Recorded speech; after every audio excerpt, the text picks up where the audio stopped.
आज के समय में दुनिया भर के कई देश बस इस दौड़ में लगे हुए हैं कि किस तरह से वो अपने इलाके को फैला सकें। इसलिए इलाकों पर कब्जा करना, बॉर्डर्स शिफ्ट करना और पड़ोसी देशों पर हमला करना हुकूमत जमाना आम बात हो गई। इसमें शामिल कुछ देश तो भूमि पानी के लिए लड़ाई तक पहुंच जाते हैं और कुछ देशों ने तो समुद्र में भी पैर जमाना शुरू कर दिया है। वे न सिर्फ आइलैंड पर कब्जा जमाना चाहते हैं बल्कि समुद्र के तेल से अपने आइलैंड भी बनाना चाहते हैं। ये सुनने में असंभव लगता है ना, लेकिन आपको बता दूं आज के समय में लगभग 250 आर्टिफिशियल आइलैंड है जो दुनिया भर में विकसित किए गए हैं। हालांकि ये सभी आर्टिफिशियल आइलैंड दुनिया के नक्शे पर दिखाई नहीं देते, क्योंकि उनमें से कुछ आइलैंड ऐसे हैं जहां जाना खतरे से बिल्कुल खाली नहीं है। तो इसलिए चलते हैं कुछ ऐसे आइलैंड पर नजर डालते हैं जिन्हें बनाने की वजह कभी कभी भयानक और बेवकूफ़ी भरी साबित हुई। आइलैंड का निर्माण कैसे करें? जैसे कि आप जानते हैं, आमतौर पर भयानक ज्वालामुखी विस्फोट होने के बाद आइलैंड का निर्माण होता है। समुद्र के तले भूकंप के तेज झटकों से पृथ्वी की क्रस्ट लेयर टूट जाती है, जिसकी वजह से समुद्र के तल पर पिघले हुए मैग्मा की दरारें बन जाती हैं। ये दरारें ज्वालामुखी बनाती हैं जो गर्म लावा उगलती हैं और समुद्र के पानी से ठंडा होने के बाद ये चट्टानों के रूप में जम जाती हैं। ये चट्टानें समय के साथ बड़ी होती जाती हैं और आखिरकार लहरों के ऊपर एक पूरे नए आइलैंड के रूप में उभर कर आ जाती हैं। जब यहाँ से पक्षी उड़ते हैं तो कभी कभी बीज छोड़ देते हैं। खोल के टुकड़े और मलबा इस नए आइलैंड के किनारों पर जम जाता है और मेरे भाई धीरे धीरे करके यहाँ पर पेड़ पौधे उगने लगते हैं और ये बंजर रेतीले चट्टान हरे स्वर्ग में बदल जाती है। ये एक नेचुरल आइलैंड का लाइफ साइकिल है और जैसे कि आपको पता है कि इंसान ज्वालामुखियों पर काबू नहीं पा सकते, इसलिए हमने आर्टिफिशियल आइलैंड बनाने के लिए एक सरल तरीका अपनाया। ये तरीका लगभग 5000 साल पहले शुरू हुआ, जब लाव लोगों ने लाव लगून की चट्टानों पर आइलैंड का निर्माण किया। वे अपनी डोंगियों के साथ समुद्र में चट्टानें लेकर जाते थे और फिर उन्हें समुद्र के पानी में गिरा देते थे। धीरे धीरे करके समुद्र के तल से एक द्वीप की मजबूत नींव तैयार हो जाती थी। हालांकि ये एक ऐसी प्रक्रिया है जिसमें सदियां बीत जाती थी, लेकिन अंत में इसके परिणाम और भी दिलचस्प होने लगे, क्योंकि मानव निर्मित रीफ द्वीप अपने पड़ोसियों द्वारा बनाए गए दलदली तटों की तुलना में कहीं ज्यादा खूबसूरत लगने लगे और ये द्वीप समय की कसौटी पर पूरी तरह से खरे उतरे। हजारों साल बाद वे आर्किपेलागो का हिस्सा बने, जिसे अब सोलोमन द्वीप के नाम से जाना जाता है। लेकिन लाव लोगों के कमर तोड़ प्रयासों के बाद हमने ये पता लगाया कि कैसे आर्टिफिशियल आइलैंड निर्माण की प्रक्रिया को तेज किया जाए और मॉडर्न तकनीक के साथ हम इस आइलैंड निर्माण करने की दौड़ में ज्वालामुखियों को भी हरा सकते हैं। चट्टानों का उपयोग करने के बजाय हम लोग मॉडर्न आर्टिफिशियल आइलैंड बनाने के लिए रेत का इस्तेमाल करते हैं। ये थोड़ी कमजोर शुरुआत लग सकती है, क्योंकि बेशक चट्टानें रेत से ज्यादा मजबूत होती है ना। मेरा मतलब है पत्थर से बने मध्यकालीन महल आराम से 500 साल तक चल सकते हैं, जबकि हम सभी ने सबसे मजबूत रेत के महल को भी एक ही लहर में मिटते हुए देखा है। तो समुद्र की तेज लहरों के खिलाफ रेत का द्वीप कितने समय तक टिक सकता है? खैर, आप ये जानकर हैरान होंगे कि असल में समुद्री रेत कितनी मजबूत होती है। अगर आप एक स्क्वायर यार्ड सैंडबैग्स लें जिसकी गहराई 1 फीट हो, उसका वजन लगभग 900 पाउंड होता है, जो आधे टन से थोड़ा कम है, और यही रेत गीले होने पर और भी ज्यादा भारी हो जाती है। इस बात को ध्यान रखते हुए कि आर्टिफिशियल आइलैंड आकार में हजारों वर्ग गज तक के हो सकते हैं, जो वजन में लाखों टन की रेत से बना हुआ है, और समुद्र की सतह पर घने खंड का निर्माण होगा। मेरे भाई, ये तो समुद्र तट पर किसी भी रेत के महल से भी कहीं ज्यादा मजबूत होगा। लेकिन सवाल आता है कि आप इतनी सारी रेत समुद्र के खास बिंदु तक कैसे पहुंचा सकते हैं? तो यहीं पर डिजाइन किए गए विशाल ड्रेजर जहाजों के बेड़े काम आते हैं। जहाज समुद्र में वैक्यूम क्लीनर की तरह काम करते हैं। इस जहाज की कटिंग अटैचमेंट के साथ विशाल ट्यूब लगे होते हैं, जिनकी मदद से ये मशीनें समुद्र की सतह से हजारों टन का मलबा खींचती हैं और उसे पीस कर पेस्ट जैसे मटेरियल को बना देती हैं। बनाया गया ये मटेरियल फिर समुद्र के तल पर पहले से मौजूद नेचुरल रीफ्स के ऊपर छिड़का जाता है, जिससे इन मौजूदा संरचनाओं को एकदम नए आइलैंड का रूप प्रदान हो जाता है। और ये जो ड्रेजर जहाज हैं, वे लाव लोगों की किश्तियों और चट्टानों से कहीं ज्यादा तेज काम करते हैं। उदाहरण के लिए आप चीनी ड्रेजर जहाज तियानजिंग को ही ले लीजिए। इन जहाजों की क्षमता इतनी है कि ये प्रति घंटा लगभग 1 मिलियन गैलन का मटेरियल शिफ्ट कर सकते हैं। ये कुल मिलाकर लगभग 2 ओलंपिक साइज के स्विमिंग पूल को हर 60 मिनट में भरने के बराबर है। रेत को मजबूत करने के लिए इसको वाइब्रो कॉम्पैक्ट आकार का बनाया जाता है और रेत के दोनों को एक साथ मिलाकर एक घना ब्लॉक बनाया जाता है, जिसमें नीचे की परतों को सख्त करने के लिए नींव पर सीमेंट डाल दिया जाता है। और आखिर में सबसे भयानक लहरों को रोकने के लिए रेत के द्वीप के चारों ओर लाखों टन चट्टानों को एक प्रोटे बैरियर के रूप में बिछाया जाता है। इस पूरी प्रक्रिया के बाद यहाँ आपके पास एक शानदार और मजबूत आर्टिफिशियल आइलैंड तैयार हो जाता है। हालांकि एक द्वीप का निर्माण करना और द्वीप को आबाद करना दो अलग अलग समस्याएं हैं, जिन्हें दुबई का तटरेखा शहर बहुत अच्छे से साबित करता है। यहाँ मौजूदा सफेद रेत, नीला आसमान और फिरोजा समुद्र के साथ दुबई दुनिया के सबसे खूबसूरत शहरों में से एक है। हालांकि इन दिनों इस शहर में भीड़ काफी ज्यादा बढ़ रही है। 3.3 मिलियन निवासियों के साथ दुबई शहर यूनाइटेड अरब अमीरात की आबादी का 1/3 हिस्सा बन चुका है। तो अपने इलाकों को बढ़ाने के लिए और मूल्यवान कोस्टल रियल एस्टेट्स बनाने के लिए डेवलपर्स ने आर्टिफिशियल आइलैंड की एक बड़ी श्रृंखला का निर्माण शुरू किया और इसकी शुरुआत 2001 में हुई है। इन आइलैंड में से सबसे प्रसिद्ध आइलैंड पाल्म जुमेरा है, जो कि एक सरप्राइज की तरह है, क्योंकि इसका आकार एक बड़े पाम ट्री की तरह है। ये पाम ट्री जैसा आइलैंड 17 शाखों से बना हुआ है, जिसके आसपास 3.1 मील डायमीटर का एक ब्रेक वाटर बना हुआ है। हालांकि मेरी नजर में इसका आकार एक सुरंग की तरह है, लेकिन यार डेवलपर्स को नहीं बताना कि मैंने ऐसा कहा है, क्योंकि भाई उन्होंने इसे बनाने के लिए $12 बिलियन की एक विशाल रकम खर्ची है। इस पाम ट्री को पूरी तरह से तैयार करने के लिए दुबई ने 4.2 ट्रिलियन क्यूबिक फीट रेत और पत्थर इकट्ठा किए थे, जो AT&A की 80,000 सीट को लगभग 40 बार भर सकता है। ये समुद्र 1380 एकड़ में फैला हुआ और लग्जरी विला की मेजबानी करता है। और अगर आपको नहीं पता कि समुद्र का ये दृश्य इतना महंगा हो सकता है, तो आपको बता दूं कुछ आइलैंड ऐसे हैं जो कि $27 मिलियन महंगे हैं। अगर आप मुझसे पूछें तो यह रकम थोड़ी ज्यादा जरूर है, लेकिन सौभाग्य से अटलांटिस होटल का निर्माण भी इसके बाहरी परत पर किया गया है, जो कि डॉल्फिन लगून के बिल्कुल ऊपर दिखाई देता है। और जबकि पूरा पाम समुद्र में फैला हुआ है, इसीलिए ये ट्रंक डिपार्टमेंट स्टोर्स की एक बड़ी श्रृंखला का घर है, जो सुपर अमीर स्थानीय लोगों को हासिल हुआ है। ये वो सब कुछ है जिसकी एक निवासी को जरूरत हो सकती है। ये पूरी एक सुरंग है, मेरा मतलब है पाम ट्री के आकार का आइलैंड। दुबई के समुद्री तट पर ये एकमात्र आर्टिफिशियल आइलैंड नहीं है, लेकिन जो दूसरे आइलैंड है वो सिर्फ एक रेगिस्तान की तरह नजर आते हैं, बजाय एक लग्जरी रियल एस्टेट के। हालांकि डेवलपर्स ने यहाँ 4 आर्टिफिशियल आइलैंड बनाने का कॉन्ट्रैक्ट लगभग साल 2000 में ले लिया था, पर उनमें से अभी तक सिर्फ पाम जुमेराह ही पूरा हो पाया है, और बाकी 3 आइलैंड फाइनेंशियल क्रैश 2008 के बाद बंद हो गए, जब इन्वेस्टर्स ने इस प्रोजेक्ट से हाथ खींच लिया और डेवलपर्स ने अपना सारा पैसा खो दिया, जिसकी वजह से पाम डीरा आइलैंड, जिसका आकार पाम जुमेराह के आकार से लगभग 8 गुना बड़ा होना था, वे अभी भी अधूरे हैं और वर्तमान में समुद्र की लहरों के ऊपर रेत के एक ढेर के सिवा कुछ भी नहीं है। हालांकि एक पड़ोसी आइलैंड जिसका आकार पाम जेबेल अली जैसा है, वो पूरा हो चुका है। इन्वेस्टर्स ने इस प्रोजेक्ट से पूरी तरह अपने हाथ खींच लिए हैं और किसी अधूरे बंजर आइलैंड की तरह समुद्र के किनारे 10 से ज्यादा सालों से वीरान पड़ा है। देखा जाए तो डेवलपर्स ने बस एक रेत का ढेर इकट्ठा करके अपने अरबों डॉलर बर्बाद कर दिए। बाप रे, इतना पैसा! अपने पास लिमिटेड धनराशि होने के बावजूद डेवलपर्स ने यह फैसला किया कि अब अपना पूरा ध्यान वर्ल्ड आइलैंड पर केंद्रित करेंगे, और लगभग 300 आइलैंड का विकास पानी के साथ बह गया, जिसका आकार आपने अनुमान लगा लिया होगा विश्व मैप जैसा दिखाई देता है। जैसा कि आप देख सकते हैं कि ग्रुप में होने के कारण ये एलनाट पाम जुमेराह की तुलना में बहुत बड़े बड़े इलाके को कवर करते हैं, और इसमें कोई शक नहीं कि सभी अलग अलग द्वीपों को बनाने के लिए आवश्यक रेत की मात्रा पाम जुमेराह की तुलना में लगभग 2 गुने से ज्यादा थी, मतलब हाथ मलने वाली 10.5 ट्रिलियन क्यूबिक फीट।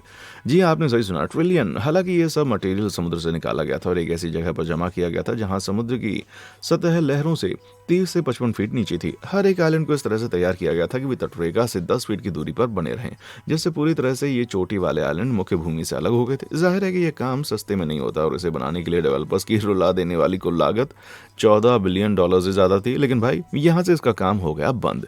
जहां तक निर्माण की बात थी तो आइलैंड को पूरी तरह से 2008 तक तैयार करना था, लेकिन फाइनेंशियल दुर्घटना ने इन योजनाओं को नक्शे से ही मिटा दिया। सचमुच आज सिर्फ मुट्ठी भर आइलैंड ही मौजूद हैं जो कि पूरी तरह से तैयार हैं, और वे एक ऐसे इलाके में हैं जिसे लोग द हार्ट ऑफ यूरोप के नाम से जानते हैं। बाकी बहुत दुखद रूप से अधूरे पड़े हैं। यहाँ तक कि दुनिया के सबसे अमीर लोग भी इन अनडेवलप्ड आइलैंड को अपनाने की अपील नहीं कर रहे हैं। आज के दिन एक आइलैंड को अपनाने की कीमत $1.8 बिलियन है, जो कि तटरेखा से सिर्फ 2.5 मील की दूरी पर है। डेवलपर्स ने इस बात की तरफ बार बार इशारा किया है कि काम जल्दी फिर से शुरू होगा, पर वक्त पर पूरा ना होने की वजह से ये प्रोजेक्ट दिन ब दिन महंगा होता जा रहा है और ये वर्ल्ड एंडिंग निर्णय में बदल रहा है।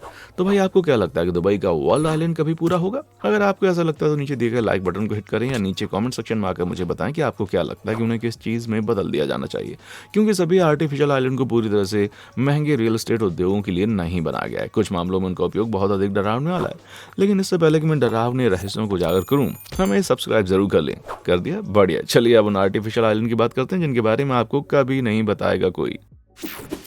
The invisible island. हालांकि वे किसी भी वर्ल्ड मैप पर ऑफिशियल पहचाने नहीं गए हैं, लेकिन चीन के आर्टिफिशियल आइलैंड अन्य देशों के लिए खतरनाक साबित हो सकते हैं। इन आइलैंड को रेत की महान दीवार के रूप में भी जाना जाता है। 2014 से लेकर चीन ने लगभग 3200 एकड़ नई भूमि साउथ चीन समंदर में बनाई, और यह हिस्सा इतना बड़ा है कि ये लगभग 2400 फुटबॉल मैदानों के बराबर है। लेकिन चीनी सरकार इन द्वीपों का निर्माण अपने सुपर बाउल की शुरुआत करने के लिए नहीं कर रही है। नहीं भाई, इस देश के इरादे तो और भी ज्यादा चिंताजनक है। आपको बता दूं कि ये समुद्र दुनिया के सबसे रिचेस्ट नेचुरल रिसोर्सेज में से एक है। एक गोल्ड माइन होने के नाते इस समुद्र में मौजूदा लगभग 11 बिलियन बैरल तेल है, और ये तेजी से चीन देश द्वारा निगला जा रहा है, क्योंकि चीन प्रतिदिन लगभग 12.8 मिलियन बैरल तेल का इस्तेमाल करता है। लेकिन जब तेल की सप्लाई बंद हो जाती है तो फिर भी यहाँ 190 trillion cubic feet natural gas का होना बाकी है। इसका मतलब है कि दक्षिण चीन के महासागर में इतनी मात्रा में नेचुरल रिसोर्स मौजूद हैं जो इसे विश्व शक्तिशाली बैटरी बनाने के लिए पर्याप्त है। ये इलाका वर्ल्ड शिपिंग के 1/3 व्यापार के रूप में काम करता है, और अगर देखा जाए तो दक्षिण चीनी सागर को नियंत्रित करने वाले के पास दुनिया की सबसे बड़ी अर्थव्यवस्थाओं की कुंजी कुंजी भी होती है, जिसको ध्यान में रखते हुए कोई आश्चर्य की बात नहीं है कि कई देश इसका एक टुकड़ा का हिस्सा बनना चाहते हैं। वर्तमान में इसकी बात करें तो दक्षिण चीन सागर 7 देशों के बीच विवाद की एक जड़ बन गया है, जिसमें शामिल Brunei, Malaysia, Indonesia, Taiwan, Vietnam, Philippines और चीन आपस में लड़ रहे हैं। इनमें से 6 देश समुद्र के कानून के आधार पर लड़ रहे हैं, जो कि यूनाइटेड नेशन सम्मेलन द्वारा पेश किया गया था। इसमें कहा गया है कि समुद्र का पानी देश के समुद्र तट से 12 मील दूर तक फैला हुआ है, जबकि उनका एक्सक्लूसिव इकोनॉमिक जोन या आम भाषा में कहें तो ईईजेड लगभग 200 समुद्री मील तक फैला हुआ है। ईईजेड कॉलिंग शॉटगन की तरह है, जहां देशों के पास उन सभी रिसोर्सेस और व्यापार के लिए विशेष अधिकार होते हैं जो उनके ईईजेड में आते हैं। इसलिए जो भी मछलियां पकड़ी जाती हैं और जो भी तेल वहां पाया जाता है वो उनका है, और ईईजेड के बाहर के इलाकों को अंतर्राष्ट्रीय जल माना जाता है और सभी के द्वारा शेयर किया जाता है।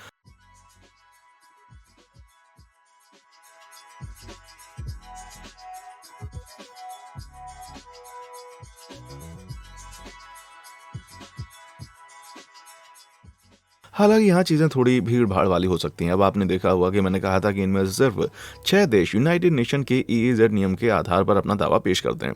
एक लालची भाई बहन की तरह चीन सिर्फ एक टुकड़ा नहीं चाहता बल्कि पूरा समुद्र चाहता है। चीन ने 9 डैश लाइन नामक सीमा के आधार पर अपने दावे को पेश किया है। यह सीमा ताइवान से मलेशिया तक फैली है और सागर के 90% हिस्से को कवर करती है। लालची न दिखने के लिए बाकी 10% छोड़ दिया गया। तो मेरे भाई, अब पाई क्रस्ट कौन लेना चाहेगा जब बाकी सभी फिलिंग ले ही ली गई हो। चीन ने अपना दावा नौसैनिक अभियानों के आधार पर पेश किया है। ये दावा उन्होंने लगभग 15वीं शताब्दी में किया था, जो ये कहने जैसा है कि आपके पास हमेशा के लिए फ्रंट सीट शॉटगन है, क्योंकि आप 5 साल की उम्र से ही इसमें बैठे हुए थे।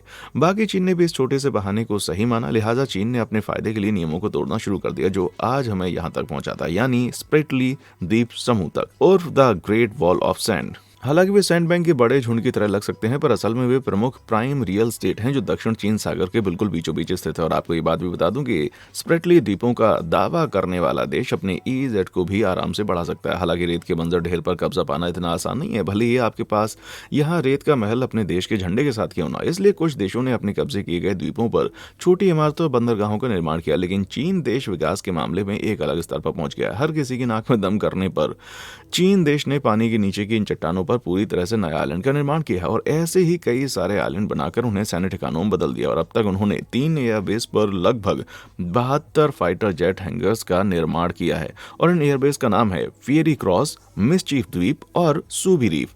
यहां तक कि जब एक अंतर्राष्ट्रीय ट्रिब्यूनल ने इन द्वीपों को अवैध घोषित कर दिया, तब भी चीन ने उस फैसले को नजरअंदाज कर दिया था और इसके बजाय इन द्वीपों को एंटी शिप और एंटी एयरक्राफ्ट मिसाइल सिस्टम से कस दिया। तो अगर ये काफी डरावना नहीं था, तो चीनी सरकार ने रडार और सिग्नल खुफिया उपकरणों का भी यहाँ भारी निवेश किया है। इसलिए कहने में कोई दो राय नहीं कि चीन देश दक्षिण चीन सागर में या उसके ऊपर होने वाली हर एक हलचल पर नजर रख सकता है। बीजिंग का कहना है कि स्प्रेटली आइलैंड पर उसकी सैन्य प्रोफाइल डिफेंसिव के रूप में है, लेकिन इस पर विश्वास करना मुश्किल है कि जब उनके सभी आर्टिफिशियल आइलैंड्स पर आक्रामक हथियार तैनात किए गए हैं, तो दुनिया के व्यापार और एनर्जी रिसोर्सेज के लिए इस समुद्र का यह विस्तार करना कितना जरूरी है। इसे देखते हुए कि इन द्वीपों पर चीन की काफी मजबूत सेना और हथियार मौजूद हैं, जो विश्व शक्तियों को गंभीर रूप से असहज कर देती हैं। दक्षिण चीन सागर में तनाव बहुत हद तक बढ़ रहा है, जिसके नतीजे पूरी दुनिया का भविष्य तय कर सकते हैं। ऐसे आर्टिफिशियल आइलैंड्स को बनाने के पीछे चीन का जो आखिरी लक्ष्य है वो काफी भयानक है। तो अगर दूसरे देशों को प्रतिशोध की आवश्यकता महसूस होती है, तो वे या तो दुनिया की बदलती शक्ति पर काबू कर उस पर कब्जा पा सकते हैं, या जरूरत पड़ने पर वे समुद्र के इस हिस्से को युद्ध के मैदान में भी बदल सकते हैं। लेकिन चीन ने समुद्र के बीच इन आइलैंड पर समस्या खड़ी करने के लिए अपनी ड्रेजिंग क्षमताओं का इस्तेमाल अभी तक नहीं किया, लेकिन घर के थोड़ा करीब उन्होंने ओशन फ्लावर आइलैंड का निर्माण कर लिया है, जिसका नाम चीन के दुबई के रूप में भी किया जाता है, जो दुनिया का सबसे बड़ा मानव निर्मित टूरिस्ट आइलैंड है। इस आइलैंड की ड्रेजिंग और निर्माण की शुरुआत लगभग 2012 में हुई थी और 2014 तक ही मोके फ्लावर आइलैंड ने अपना आकार लेना शुरू कर दिया, लेकिन फिर भी ये 2020 तक पूरी तरह से तैयार नहीं हो पाए। इस आइलैंड की खूबसूरती पत्ते के आकार के जोड़े हुए 2 द्वीपों से और बढ़ जाती है। कुल मिलाकर ये 1980 एकड़ में फैला हुआ है, जो इसे पाम जुमेरिया से 1.5 गुना बड़ा बनाता है। और डेवलपर्स को निश्चित रूप से वो मिला जिसके लिए उन्होंने भुगतान किया, क्योंकि इसको बनाने के लिए $25 बिलियन का भारी खर्चा आया। लेकिन इसकी फंडिंग और फाइनेंस इतनी आसानी से नहीं हुई। इस प्रोजेक्ट को मूल रूप से झांग क्वी द्वारा अप्रूव किया गया, पर बाद में एक लोकल पॉलिटिशियन एनवायरमेंटल कानूनों को खत्म करने के लिए भ्रष्टाचार का दोषी बन गया था, जिसकी वजह से डेवलपर्स आज भी $300 बिलियन जुर्माने के रूप में भुगतान कर रहे हैं, जो एलन मस्क की कुल संपत्ति से भी ज्यादा है भाई। तो सैन्य टीले से लेकर वित्तीय विफलताओं के बीच जो भी इन चीन ने समुद्र के बीच में बनाया है, आपको क्या लगता है कि इनमें से सबसे विवादित कौन सी चीज है? नीचे कॉमेंट सेक्शन में आकर के बताइएगा। मूंगा झगड़ा तो जनाब अब बैंक ब्रेकिंग धनराशि को खोने के अलावा और उनके विकास पर चौतरफा युद्ध का जोखिम उठाने के अलावा कुछ आर्टिफिशियल आइलैंड्स का निर्माण पर्यावरण के लिए एक भयानक कीमत चुकाने का कारण बन सकता है। वर्तमान के क्लाइमेट क्राइसिस को देखते हुए ये सच में कोई ऐसी चीज नहीं है जिसे दुनिया का कोई भी देश आराम से संभाल सकता है, और खास करके इस पैमाने पर तो बिल्कुल भी नहीं, क्योंकि आपको बता दूं कि पानी के बीच चीन द्वारा बनाए गए जितने भी आर्टिफिशियल आइलैंड्स हैं, इनमें से कुछ आइलैंड्स निर्माण को प्रक्रिया के दौरान ही भस्म हो गए। और आप सोच रहे होंगे कि ये आर्टिफिशियल आइलैंड सिर्फ रेत और कंक्रीट से बन जाते हैं, लेकिन असल में इन द्वीपों को बनाने में केकड़े की हड्डियां भी इस्तेमाल हुई। और ऐसा इसलिए है क्योंकि जब ट्रेजर जहाज समुद्र से मटेरियल निकाल रहे थे तो वे न केवल रेत को निकाल रहे थे बल्कि समुद्र तल पर मौजूद वे हर चीज को अपने ट्यूब्स में लपेट रहे थे। सभी केकड़े, झींगा, मछलियां, रत्न ज्योति, तेरा मछली, मूंगा और इसमें भी खींचा गया, जिन्हें फिर अच्छी तरह से पीसकर आइलैंड बनाने के लिए इस्तेमाल में लाया गया। चीनी सरकार का दावा है कि उन्होंने अपने द्वारा नष्ट की गई प्राकृतिक चट्टानों को बहाल करना शुरू कर दिया, लेकिन जब किसी चीज को आप पहले से ही ब्लेंडर में पीस चुके हैं और कंक्रीट से चिकना करके इस्तेमाल कर चुके हैं तो उसे बहाल करना मुश्किल है। तो जहां कभी तरह तरह की जीवों की प्रजातियां फलती फूलती थी, अब वे बंजर इलाके के सिवा कुछ भी नहीं है, क्योंकि समुद्र के किनारे की खुदाई से वहां आसपास रहने वाली हर चीज का सफाया हो चुका है। और अब इन आर्टिफिशियल आइलैंड्स पर सिर्फ चीनी सेना और केकड़े की आत्माएं घूमती रहती हैं। लेकिन चीन का समुद्री अभियान और भी ज्यादा घेरा होता जा रहा है। जिस किसी ने भी हाल ही में खबर सुनी होगी उसे इस बात का पता चल गया होगा कि चीन और ताइवान के बीच में क्या संबंध है। चलिए, इसका नाम तनावपूर्ण है, और इस पर और भी दबाव बनाने के लिए चीन ने अपने स्वयं के निर्माण परियोजनाओं के लिए 4000 मजबूत रेत निकालने वाले बेड़े ताइवान के इलाकों में भेजना शुरू कर दिए, ताकि वे वहां से भी अपने सभी मटेरियल को इकट्ठा कर पाएं। ये पूरी तरह से ऑफेंसिव नहीं लग सकता, लेकिन जबरदस्ती घुस जाना ताइवान के नौसैनिक बलों पर दबाव जरूर डालता है, और ये एक रणनीति है जिसे ग्रे जोन युद्ध के रूप में जाना जाता है। 2020 में लगभग 5 बार इन ड्रेजर्स ने समुद्र के नीचे होने वाली कम्युनिकेशन केबल्स को नुकसान पहुंचाया, जो ताइवान के आइलैंड नंगन और जुआंग को जोड़ती हैं, जिससे हजारों निवासियों की मोबाइल और इंटरनेट सेवाएं बाधित हो गई। ये नीडलिंग हमला ताइवान पर बहुत ज्यादा दबाव डाल रहा था, जिन्होंने फिर जहाजों को नुकसान पहुंचाने और यहां तक कि उन्हें डुबाने के प्रयास में अवैध ड्रेजिंग जहाजों पर पानी के तोप दाग कर जवाबी कार्रवाई शुरू कर दी। यदि ये वृद्धि जारी रही तो संभव है कि ये दोनों देश रेत के इस मुद्दे पर युद्ध में शामिल हो सकते हैं। यह मुद्दा दो देशों के बीच युद्ध का इतना बड़ा नहीं होना चाहिए, और अगर आप मुझसे पूछें तो भाई मुझे ये सरासर बेवकूफ़ी वाला काम लगता है। इस बीच में आपको ये भी बता दूं कि दुबई के समुद्र तट के साथ जो मौजूदा आर्टिफिशियल आइलैंड है वे देश के ट्रेडमार्क समुद्र तटों को सचमुच ही गायब कर रहे हैं। आमतौर पर दुबई के समुद्र तट हर साल 3.5 लाख से 5,20,000 क्यूबिक फीट की रेत, टाइड्स और नेचुरल सॉइल इरोजन की वजह से खो देते हैं। हालांकि पाम जुमेराह के निर्माण के बाद ज्वार और तटीय हवा के कारण प्राकृतिक प्रवाह पूरी तरह से बदल गया है, जिसकी वजह से कटाव और तेजी से बढ़ रहा है। और इतना ही नहीं, लेकिन जैसे ही तटरेखा को पार किया जाएगा, समुद्र तट की इमारतें एकदम से एक्वेरियम में बदल सकती हैं, क्योंकि वे समुद्र के ज्वार से भर जाती हैं। अभी तो ये ठीक है, पर जो तटरेखा है वो लगातार अनियमित रूप से नष्ट होती जा रही है पिछले कुछ 20 सालों से, और ये सब पाम जुमेराह के निर्माण का कमाल है। शायद यहाँ की बायोडाइवर्सिटी को नष्ट करने के जुर्म में अब प्रकृति का ये प्रवाह दुबई के लोगों से बदला लेने की सोच रहा है। जी मेरे भाई, ये सिर्फ चीन के द्वारा बनाए गए आइलैंड नहीं है जिनका समुद्री जीवन पर प्रभाव पड़ा है। दुबई ने भी आइलैंड्स बनाने की प्रक्रिया में बड़ी मात्रा में कंक्रीट को पानी में बिखेर दिया, जिसकी वजह से कोरल रीफ, ओयस्टर बेड्स और समुद्री घास तलछट की 2 इंच मोटी परत में दफन हो गए। ये जीव लोकल इकोसिस्टम में महत्वपूर्ण भूमिका निभाते हैं, तटीय इलाकों को तूफान से बचाते हैं और समुद्र तट के कटाव को भी रोकते हैं। मतलब उन्हें आर्टिफिशियल आइलैंड के नीचे दफना देने के कारण दुबई के समुद्र तट अब पहले से कहीं ज्यादा तेजी से गायब हो रहे हैं, और इसके बदले में अब डेवलपर्स ने आर्टिफिशियल रीफ को बनाने की योजना शुरू कर दी। हालांकि डेवलपर्स को गूगल करने की आवश्यकता हो सकती है कि आखिर रीफ होता क्या है, क्योंकि वे एक -86 लड़ाकू जेट विमानों को इस उम्मीद में डुबाने की योजना बना रहे हैं कि मूंगा उन पर बढ़ेगा और समुद्री जीवन उन्हें अपना घर बनाएंगे। ये जेट एयरबेस, यात्री विमान और लंदन बस के साथ साथ एक आर्टिफिशियल रीफ का निर्माण करने में शायद सक्षम हो सकते हैं। इसे लेकर डेवलपर्स ये उम्मीद चला रहे हैं कि ये धसी हुई वस्तुएं समुद्री जीवन के लिए उतनी आकर्षक होंगी जितनी वे एक टूरिस्ट के लिए होती हैं। कोरल और गहरे समुद्र के पौधों के साथ बढ़ने के लिए एक स्थिर नींव के रूप में उनका उपयोग करती है। उम्मीद है मछली लंबे समय तक यहाँ रहने के लिए पर्याप्त रूप से आकर्षित होगी, क्योंकि कोरल रीफ अब एकमात्र चीज है जिसकी वापसी दुबई के समुद्र तटों और नष्ट होने से बचाने का एक तरीका हो सकता है। अब वो निश्चित रूप से उन बहु-मिलियन डॉलर के विचारों को बर्बाद कर देगा, लेकिन ये समस्या उनकी समस्या से काफी बड़ी है भाई। डूबता एहसास। तो भाई आप पुरानी कहावतें तो सुनते होंगे, रेत पर बने घर कभी नहीं टिकते। ये पता चला है कि आर्टिफिशियल आइलैंड्स के साथ भी यही हुआ। हालांकि वे बाहर से मजबूत दिखाई दे सकते हैं, पर चीन के रेत से बने हुए आइलैंड्स का उखड़ना शुरू हो गया। ऐसा इसलिए होने लगा क्योंकि आर्टिफिशियल आइलैंड्स पर जहाजों के लिए बनाए गए 10,000 फुट रनवे होने के बावजूद 5 साल में कोई भी लड़ाकू जेट विमान उन पर नहीं उतरा। तो जनाब हवाई पट्टी ही बनाई क्यों, जब यहाँ कभी विमान उतरता ही नहीं है? ये शक ही लगता है ना। खैर, ये शायद इसलिए है क्योंकि द्वीप डूब रहे हैं। हालांकि चीनी सरकार इन दावों को पूरी तरह से खंडन करती है। अफवाहें बताती है है। दक्षिण चीन सागर की गर्म नम स्थितियों की वजह से यहाँ के आइलैंड नींव पूरी तरह से स्पंज में बदल रही है, और इससे पहले कि इस आइलैंड को चरम स्थितियों में परीक्षण के लिए रखकर सुपर हिट टाइफून का शिकार बना दिया जाए, जिसके लिए इलाका कभी कभी शिकार हो जाता है।